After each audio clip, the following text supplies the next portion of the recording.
Welcome to Wawa's Wire. Today we're talking about netizens' reaction toward Najib's claim of being the only politician to voluntarily return funds and notify the central bank. We're looking into, well, a pretty dramatic moment, really, from the 1MDB trial.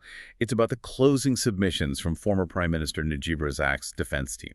And specifically that very bold claim he made. Exactly. He basically suggested he might be the only politician, accused of corruption or money laundering who actually gave the money back and told Bank Negara Malaysia about it beforehand. It's a provocative statement, definitely designed to get attention. And for you listening, trying to keep track of everything in the 1MDB saga, it's a lot. It is. Years of twists and turns. So what we want to do is unpack this specific claim. What exactly is the argument?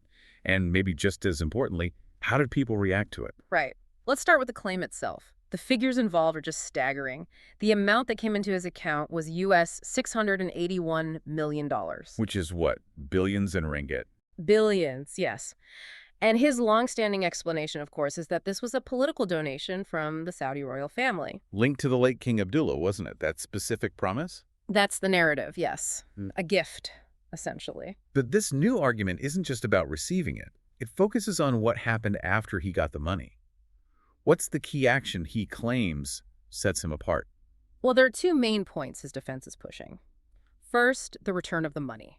He claims he sent back US $620 million to the original source account. Well, that's a huge chunk. It is.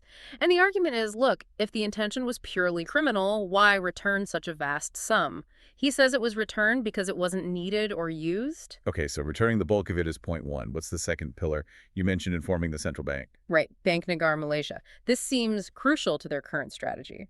He asserts he told the governor at the time, Tan Sri Seti, what the account was for receiving these Saudi donations. He told her beforehand. That's the claim. And crucially, he also says he sought Bank Negara Malaysia's approval for sending that huge sum, the US $620 million, back out of the country. So the defense is presenting this as evidence of what? Transparency, compliance. Exactly. They're suggesting a paper trail, notifications, approvals. Yeah.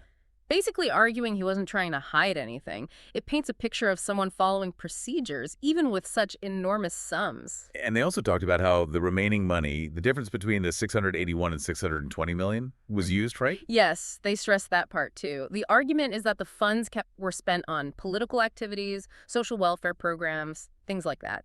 And, importantly, all documented via checks. Not spent on personal luxuries. That was a very specific point they made.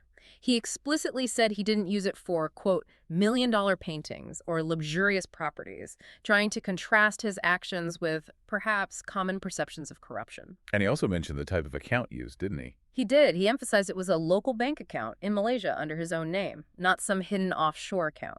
Unlike others implicated in financial scandals, mentioning names like Lowy and Ahari Effendi. Right. The implication being, I did this openly, in my own name, locally.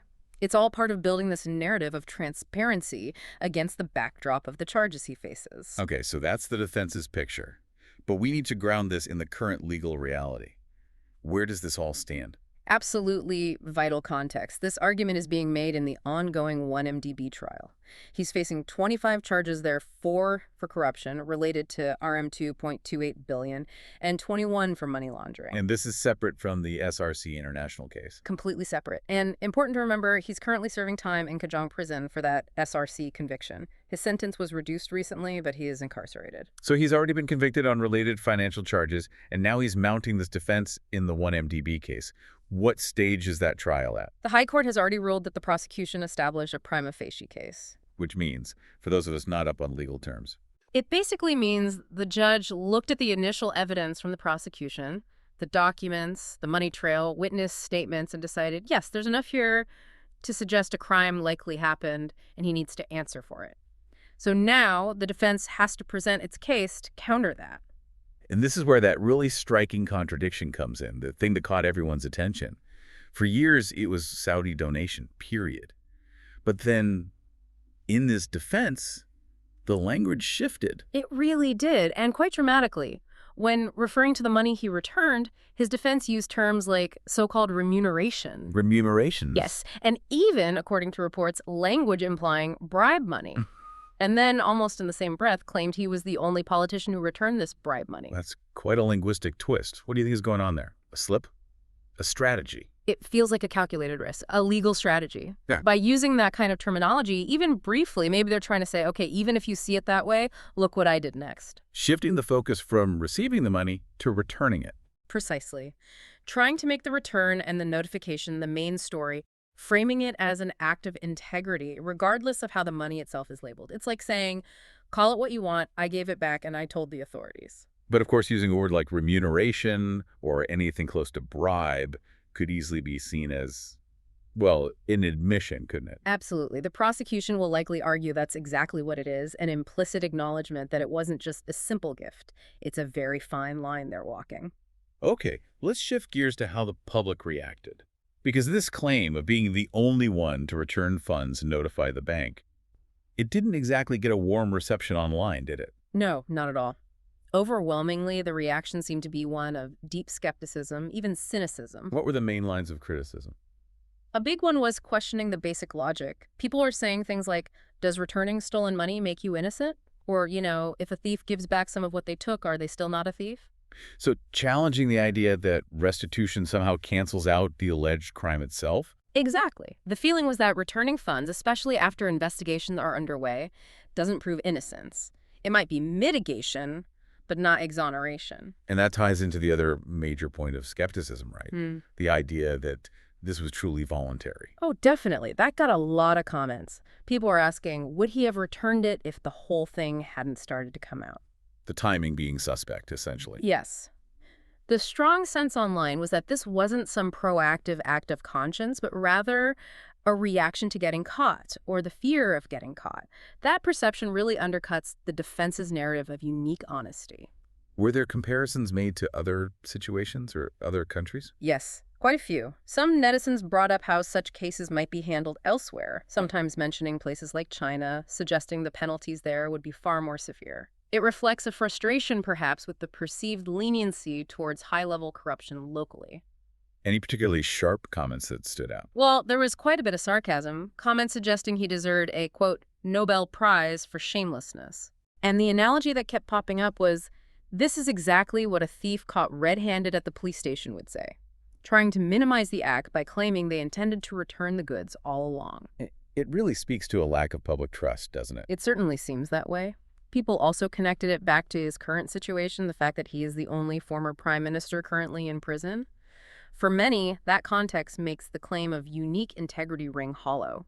The return of the U.S. $620 million is seen against the backdrop of the larger 1MDB scandal and the billions still unaccounted for. So it boils down to this fundamental clash, doesn't it? Yeah. On one hand, you have the legal defense strategy focusing on the act of returning money and notifying Bank Negara Malaysia as proof of, well, if not innocence, then perhaps a lack of criminal intent or unique transparency. A very specific technical defense focusing on those subsequent actions. And on the other hand, you have a public largely unconvinced, seeing the return as too little too late, possibly forced by circumstance, and certainly not enough to erase the questions surrounding how such a vast sum ended up in his personal account in the first place. That's the core tension.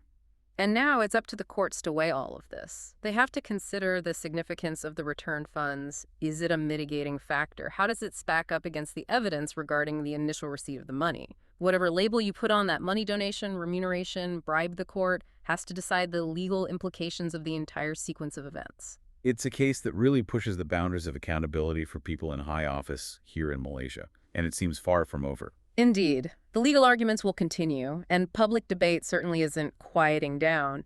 It keeps these fundamental questions about governance and integrity right at the forefront. Remember to like and subscribe for more videos like this.